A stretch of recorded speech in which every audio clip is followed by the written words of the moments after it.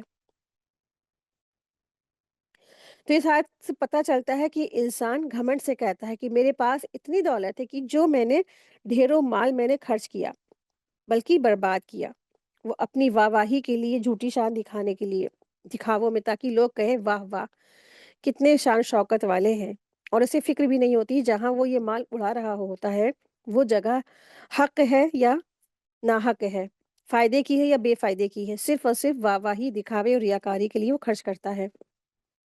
تو ایسے لوگوں کا مقصد صرف نام کمانا نہیں ہوتا ہے، شہرت دکھانا نہیں ہوتا ہے، صرف اور صرف لوگوں میں واہ واہی چہنا ہوتا ہے۔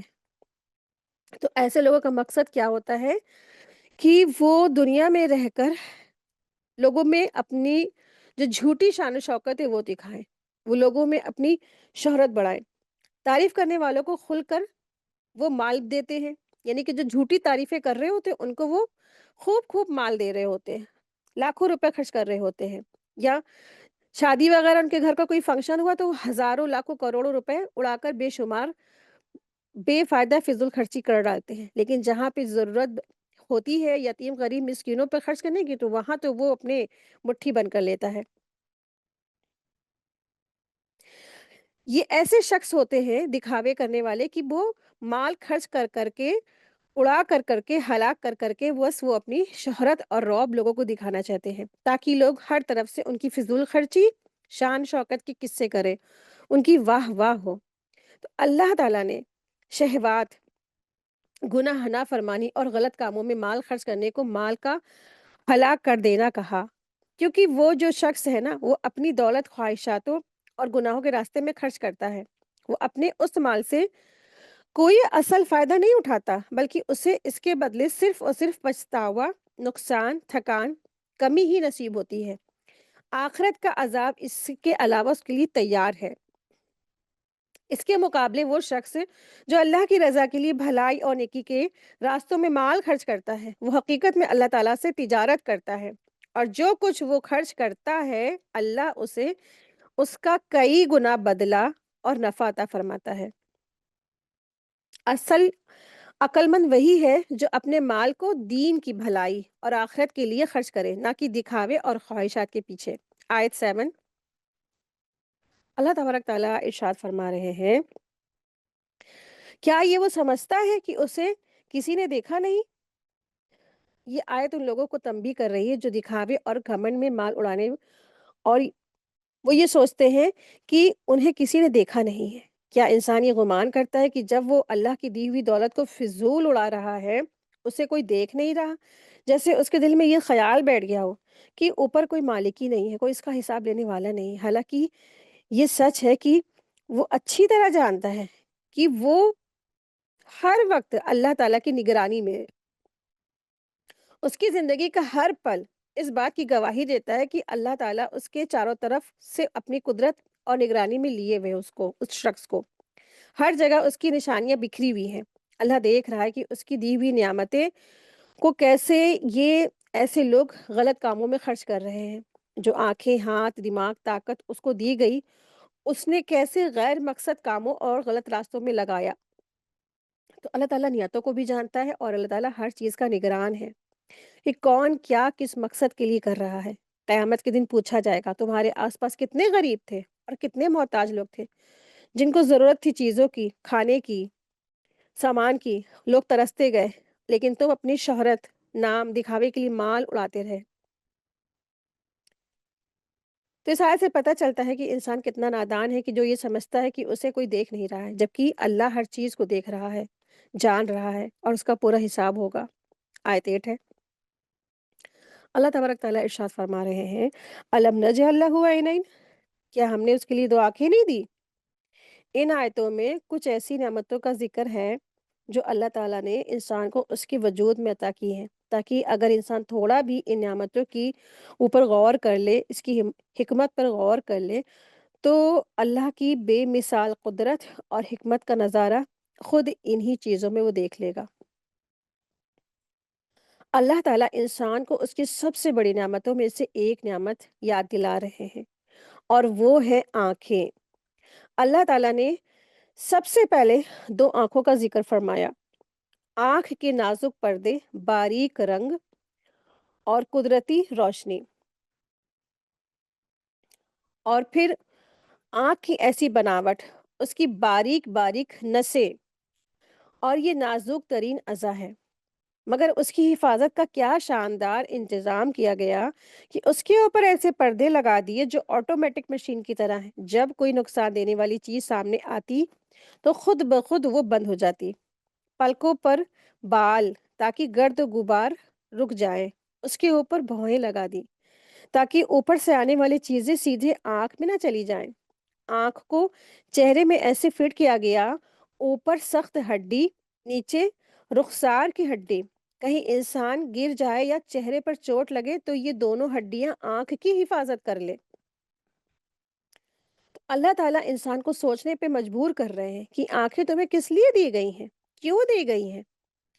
کیا ہم نے تم کو دو آنکھیں نہیں دی تاکہ تم نہ آس پاس کے لوگوں کو دیکھو، چیزوں کو غور فکر کرو، غریب مسکینوں کو دیکھ سکو، سہارا اور مجبور لوگوں کو پہچان سکو، ان کی مدد کر سکو، ان کی حالات سمجھو، اللہ کے دیے ہوئے رزق سے ان کی مدد کرو؟ لیکن جس کی سوچ ایک بیکار سے انسان کی جیسی ہوتی ہے نا، تو پھر وہ ان آنکھوں کے ذریعے سے صرف اور صرف دنیا، مال، دکھاوا دیکھنے میں لگا رہتا ہے، وہ ان آنکھوں کا حق نہیں ادا کرتا۔ عقل والے لوگ ان آنکھوں کو علم اور سمجھ کا ذریعہ سمجھتے ہیں، ان سے حق اور باطل میں فرق کرتے ہیں، سبق لیتے ہیں، اور ان لوگوں کو دیکھ کر شکر ادا کرتے ہیں جنہیں آنکھیں نہیں ملی ہیں۔ ہم ان آنکھوں کو کہاں استعمال کر رہے ہیں نا؟ ذرا سوچنے کی بات تو یہی ہے کہ ہم نے اپنی ان آنکھوں کو کہاں لگایا ہے۔ ہم ہر دن اپنی آنکھوں کو دنیا دیکھنے میں لگاتے ہیں، گھنٹوں موبائل دیکھنے میں لگاتے ہیں، گھنٹوں ٹی وی اسکرین ہے نا، پکچرز، بیکار کی چیزیں دیکھنے میں لگاتے ہیں۔ لیکن کیا ہم ان آنکھوں سے کبھی اللہ تعالیٰ کی نشانیوں پہ غور کرتے ہیں؟ کیا ہم ان آنکھوں سے قرآن کو سمجھنے میں وقت لگاتے ہیں؟ کوئی ایسا کام جو نیکیوں سے بھرا ہو، یا بس دنیا کی اور اس کی فتنوں میں الجھ کر ہم رہ گئے ہیں؟ اگر آنکھوں کا استعمال صحیح جگہ کیا جائے تو یہ ہدایت کا راستہ دکھاتی ہیں، اگر آنکھوں کا استعمال غلط جگہ پہ کیا جائے تو یہی آنکھیں انسان کو گناہوں میں ڈھکیل دیتی ہیں، گمراہی کے راستہ دکھاتی۔ اسی لیے آنکھیں صرف دیکھنے کے لیے نہیں دی گئی ہیں، بلکہ صحیح دیکھنے، سوچنے اور حق کی پہچان کرنے کے لیے دی گئی ہیں۔ یہ آنکھیں صرف بایولوجیکل آرگن نہیں ہے، یہ روح کے لیے کھڑکی اور ہدایت کا دروازہ ہے۔ اگر آنکھ صرف دیکھے اور سمجھ نہ آئے تو یہ آنکھ نہیں، آنکھوں پر پڑا پردہ ہوا ہے۔ تو قرآن نے بار بار کہا، کیا وہ دیکھتی نہیں؟ کیا وہ غور نہیں کرتے؟ کیا آنکھیں ان کی اندھی ہو چکی ہے، یا دل؟ یعنی اصلی اندھا پن آنکھوں کا نہیں ہوتا، دل کا ہوتا ہے۔ آج کتنے لوگ ایسے جو چشمے لگائے ہوئے ہیں اور ان کی آنکھیں کام کر رہی ہیں، کچھ لوگوں کی آنکھوں پہ چشمے کی بھی ضرورت نہیں، پرفیکٹلی کام کر رہی، مگر پھر بھی حق نہیں دیکھ پاتے، سبق نہیں لے پاتے۔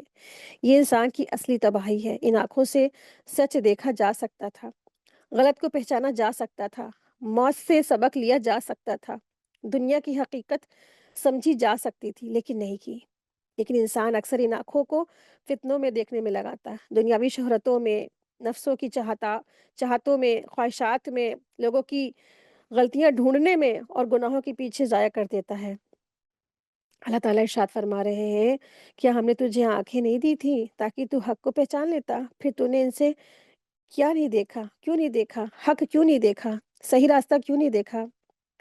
تو آنکھ کا اصلی کام یہ ہے کہ اللہ تعالیٰ کی قدرتی آیات پر غور فکر کرے، شکر ادا کرے۔ پہاڑ، سمندر، زمین، آسمان، یہ سب آنکھوں کی کتاب ہیں، آنکھ کی کتابیں ہیں۔ جو انسان ان کے اوپر غور کرتا ہے نا، قدرتی آیات پر غور کر لیتا ہے، پڑھ لیتا ہے، سمجھ اور غور فکر کر لیتا ہے، تو وہ اپنے رب تک پہنچ جاتا ہے۔ پھر ان آنکھوں سے قرآن پڑھا جاتا ہے تو پھر آپ دیکھیں کہ وہ دلوں پہ اثر کرتا ہے۔ اور آج دیکھیے سب سے بڑا جو جہاد ہے نا، وہ انسانوں کی آنکھوں کا جہاد ہے، کہ آج دنیا میں سب سے بڑا جو امتحان ہے وہ ہماری نظروں کی حفاظت کرنا ہے، کہ ایک ایسے دور میں ہم سب کھڑے ہوئے ہیں اور اتنا چاروں طرف فتنہ بکھرا ہوا ہے کہ ہم اپنی نظروں کو بچا بچا کر رکھیں، تو یہی سب سے بڑا جہاد ہے۔ امام حسن بصری رحمۃ اللہ علیہ کہتے ہیں کہ گناہوں پر نظر ڈالنا دل کی روشنی چھین لیتا ہے، یعنی ایسے چیزیں دیکھنا جو گناہ والی ہے تو انسان کے دلوں کی روشنی چھن جاتی ہے۔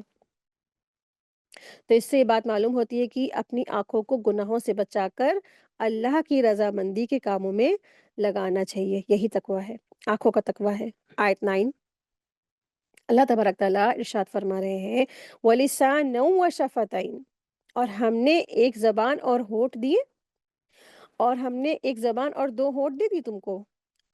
تو اس آیت میں اللہ تبارک تعالیٰ انسان پر اپنی ایک اور عظیم نعمت بیان فرما رہے ہیں کہ ہم نے انسان کو زبان عطا کی اور دو ہونٹ دیے۔ اللہ تعالیٰ نے صرف آنکھیں ہی نہیں دی بلکہ اسے دو ہونٹ اور ایک زبان بھی عطا فرمائی تاکہ وہ اپنی بات دوسروں تک پہنچا سکے۔ اگر اسے یہ ہونٹ اور زبان نہیں دی جاتی نا تو وہ ذرا بھی غور فکر نہیں کر پاتا نا، تو پھر اس کا کیا ہوتا، اس کی زندگی میں کیا، کیسے وہ کام کرتا، کیسے وہ چیزوں کو دیکھتا، کیسے وہ کسی کو اپنی دل کی بات کہہ پاتا، یا وہ کیسے وہ اپنے من کی بات کسی سے کہہ پاتا نا، کسی سے کچھ بات وہ ایکسپلین کر ہی نہیں پاتا نا۔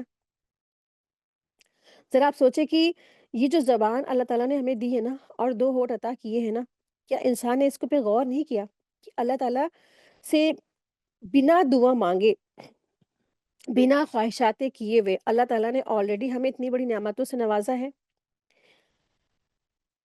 تو بنا مانگے ہمیں یہ سب کچھ مل گیا، نہ ہم نے دعائیں کی نہ ہم نے طلب کی، پھر بھی اللہ تعالیٰ نے اسے ہمیں پہلے سے دے رکھا ہے۔ زبان اللہ تعالیٰ کی دی ہوئی ایک ایسی قیمتی نعمت ہے جس سے انسان اپنے دل کی بات بیان کرتا ہے، اپنی ضرورت کی چیزیں حاصل کرتا ہے، اپنی بات کہہ سکتا ہے، علم کو پھیلاتا ہے، دعائیں کرتا ہے، ذکر کرتا ہے، تلاوت کرتا ہے اور دوسروں سے کنیکشن میں رہتا ہے۔ ہونٹ زبان کو محفوظ رکھنے اور لفظوں کی صحیح ادائیگی کے لیے دیے گئے۔ اگر ہونٹ نہ ہوتے تو بہت سے لیٹرز ٹھیک سے ادا نہ ہو سکتے تھے، انسان کی بولی نامکمل رہتی، یعنی انکمپلیٹ رہتی۔ ہر بات کا حساب ہوگا، انسان جو کچھ بولتا ہے نا وہ ہوا میں یوں ہی نہیں اڑ جاتے بلکہ فرشتے اس کو لکھ رہے ہوتے ہیں۔ اللہ تبارک تعالیٰ سورہ قاف آیت نمبر 18 میں ارشاد فرماتے ہیں ما یلفظ من قول الا لدیہ رقیب عتید، انسان کوئی بات زبان سے نہیں نکالتا مگر اس کے پاس ایک نگران فرشتہ، یعنی فرشتہ موجود ہوتا ہے جو اسے لکھ لیتا ہے۔ حضرت علامہ اسماعیل فرماتے ہیں اس آیت میں یہ اشارہ ہے کہ انسان کو نرم اور نیک بات کرنی چاہیے اور فضول اور بیکار کی باتیں نہیں کرنی چاہیے۔ اللہ تعالیٰ نے زبان کو منہ کے اندر رکھا اور اس کے آگے دو ہونٹ بنا دیے جن کو کھولے بغیر بات ممکن نہیں ہوتی۔ اس میں حکمت یہ ہے کہ انسان چاہے تو ہونٹ بند رکھ کر بری بات سے خود کو روک سکتا ہے۔ اسی طرح سے کئی حدیثوں میں خاموش رہنے کی بڑی فضیلت آئی ہے۔ حدیث میں آتا ہے حضرت عقبہ بن عامر رضی اللہ عنہ کہتے ہیں میں نے پوچھا آپ صلی اللہ علیہ وسلم سے نجات کا کیا راستہ ہے؟ آپ صلی اللہ علیہ وسلم نے ارشاد فرمایا اپنی زبان پر قابو رکھو، اپنے گھر میں رہو اور اپنے گناہوں پر رو۔ ایک اور حدیث میں آتا ہے حضرت ابو سعید خدری رضی اللہ عنہ سے روایت ہے نبی صلی اللہ علیہ وسلم نے ارشاد فرمایا جب انسان صبح کرتا ہے تو سارے اعضاء زبان کے آگے جھکتے ہیں اور کہتے ہیں ہمارے بارے میں اللہ سے ڈر، اگر تو سیدھی رہے گی تو ہم سیدھے رہیں گے اور اگر تو ٹیڑھی ہوگی تو ہم بھی ٹیڑھے ہو جائیں گے۔ ایک اور حدیث میں آتا ہے حضرت سفیان بن عبداللہ ثقفی رضی اللہ عنہ نے پوچھا یا رسول اللہ صلی اللہ علیہ وسلم آپ کو میرے لیے سب سے زیادہ کس چیز کا ڈر ہے؟ آپ صلی اللہ علیہ وسلم نے اپنی زبان پکڑ کر فرمایا یہ، یعنی زبان کی طرف اشارہ فرمایا۔ ایک اور حدیث میں آتا ہے رسول اللہ صلی اللہ علیہ وسلم نے ارشاد فرمایا جو خاموش رہا وہ نجات پا گیا، یعنی خاموشی رہنا انسان کے لیے بہت بڑی نجات کا ہونے والا راستہ ہے، تو خاموش رہا کریں۔ فضول بکواس، غیبت، جھگڑی، فریب، دغا بازی، گالی گلوچ، چیخنا چلانا، ڈانٹنا ہے نا، یہ سب کاموں سے اچھا ہے انسان خاموش ہو جائے۔ ایک اور حدیث میں آتا ہے حضرت عمران بن حسین رضی اللہ عنہ سے روایت ہے، نبی کریم صلی اللہ علیہ وسلم نے ارشاد فرمایا، انسان کا خاموشی پر قائم رہنا 8 سال کی عبادت سے بہتر ہے۔ اللہ اکبر! کتنی بڑی بات ہے نا، یہ مشکات کی حدیث ہے۔ کتنی بڑی بات ہے، کتنی بڑی بات کہ انسان اگر خاموش رہتا ہے اور وہ چپ ہی رہتا ہے، فضول بکواس نہیں بولتا، اگر بولتا ہے تو صرف اللہ کا ذکر، عبادات، دعا، قرآن کی تلاوت، بس اس کے علاوہ فالتو بکواس نہیں، تو اتنا اگر وہ کر لیتا ہے تو اس کی 8 سال کی عبادت سے بہتر ہے۔ اللہ تعالیٰ سے دعا ہے کہ اللہ تعالیٰ ہم سب کو اچھا بولنے والا بنا اور ہم بھی ان میں شامل ہو جائے کہ ہم 8 کہ اللہ ہم 100 سال کی عبادت تک پہنچ جائیں، ہماری زبانوں سے فضول کی باتیں نہ نکلے، گناہ کی باتیں نہ نکلے، نکلے تو حق بات نکلے، سچ بات نکلے، آمین۔ تو انسان کو نا اپنی نعمتوں کو پہچاننا اور ان کا شکر ادا کرنا چاہیے۔ زبان اور ہونٹ اللہ تعالیٰ کا بہت بڑا تحفہ ہے، جن کی قیمت وہی سمجھ سکتا ہے جو ان چیزوں سے محروم ہے۔ انسان کا اصل امتحان اس کی زبان ہے۔ زبان ہی انسان کو آخرت میں یا تو نجات دلوائی دے گی یا پھر اس کو جہنم تک لے جائے گی، کیونکہ زبان بہت امپورٹنٹ اس کا رول ہے اس چیز میں۔ تو زبان کو قابو میں رکھنا ایمان کی نشانی ہے، کیونکہ ہر لفظ لکھ لیا جاتا ہے، قیامت کے دن اس کا حساب ہونا ہے۔ آیت 10 ہے، اللہ تبارک تعالیٰ ارشاد فرما رہے ہیں وَهَدَيْنَاهُ النَّجْدَيْنِ، اس کو ہم نے، تو اللہ تبارک تعالیٰ ارشاد فرما رہے ہیں تو ہم نے اس کو دکھا دیے ہیں 2 راستے۔ انسان کو اللہ تبارک تعالیٰ نے 2 راستوں کی طرف رہنمائی فرما دی ہے۔ اللہ تعالیٰ فرما رہے ہیں کہ ہم نے انسان کو صرف عقل اور فکر صلاحیتیں دے کر یوں ہی نہیں چھوڑ دیا، بلکہ وہ اپنا راستہ خود تلاش کرے، بلکہ اللہ تبارک تعالیٰ نے اس کی رہنمائی فرما دی، اس کے سامنے بھلائی اور برائی، نیکی اور بدیت کے دونوں راستے بالکل واضح کر کے بتا دیے، تاکہ وہ اچھی طرح سوچ سمجھ کر پورے احتیاط کے ساتھ جس راہ کو اختیار کرے تو اس کے اوپر وہ ذمہ داری ہے، ٹھیک ہے؟ تو پوری سمجھ اور پورے احتیاط کے ساتھ جس راہ کو چاہے اپنی ذمہ داری پر اختیار کر لے، اختیار دے دیا گیا اس شخص کو۔ اسی بات کو سورہ دہر میں ارشاد فرمائی گئی۔ اللہ تعالیٰ نے ارشاد فرمایا سورہ دہر آیت نمبر 2-3 میں کہ ہم نے انسان کو ایک ملے جلے نطفے سے پیدا کیا تاکہ ہم اس کا امتحان لیں، اور اس مقصد کے لیے ہم نے اسے سننے اور دیکھنے والا بنایا، ہم نے اسے راستہ دکھا دیا، چاہے اب وہ شکر گزار بنے یا کافر۔ یعنی انسان کو عقل، ہوش، سمجھ، نفس، ہدایت سب کچھ دے دیا گیا ہے، مگر اس کے امتحان کا دروازہ بھی کھول دیا گیا ہے۔ اب یہ اس کے اپنے اختیارات پہ ہے کہ وہ حق کے راستے پہ چلتا ہے یا گمراہی کے پیچھے بھاگتا ہے۔ اللہ تعالیٰ نے انسان کو صرف ظاہری حواس خمسہ نہیں دیے ہیں، بلکہ اپنے نبیوں اور رسولوں کے ذریعے اس کے سامنے نیکی اور برائی کے راستے کو بھی واضح کر دیا ہے۔ انسان کو اختیار اور ارادہ دیا گیا، اب اس کی مرضی ہے چاہے وہ بھلائی کا راستہ اختیار کرے یا چاہے تو برائی کا راستہ اختیار کرے۔ اللہ تعالیٰ نے انسان کا راستہ چھپا کر نہیں رکھا ہے، اچھائی برائی، حق باطل، نیکی گناہ، دونوں راستے اللہ نے واضح صاف طور پر بتا دیے، دکھا دیے۔ اب انسان بہانہ نہیں بنا سکتا ہے کہ مجھے تو معلوم نہیں تھا، اللہ تعالیٰ مجھے تو معلوم نہیں تھا راستہ کون سا صحیح تھا کون سا غلط تھا۔ صحیح غلط دونوں راستے دکھا کر اللہ تبارک تعالیٰ نے انسان کی آزمائش مکمل کر دی۔ اب انسان ہر قدم، ہر فیصلہ، ہر سلیکشن اس کے لیے تو درجات بنتا جاتا ہے یا پھر پکڑ، آخرت کی پکڑ۔ اللہ تعالیٰ سے دعا ہے کہ اللہ تبارک تعالیٰ ہم سب کو ہدایت کے راستے پہ چلائے جمائے اور منزل مقصود تک پہنچا دے۔ یا مقلب القلوبی ثبت قلبی علی دینک، آمین یا رب العالمین۔ وآخر دعوانا ان الحمد للہ رب العالمین۔ سبحانک اللہم و بحمدک، اشہد ان لا الہ الا انت، استغفرک و اتوب الیک۔ السلام علیکم ورحمۃ اللہ وبرکاتہ۔ جزاکم اللہ خیرا کثیرا و بارک اللہ فیکم۔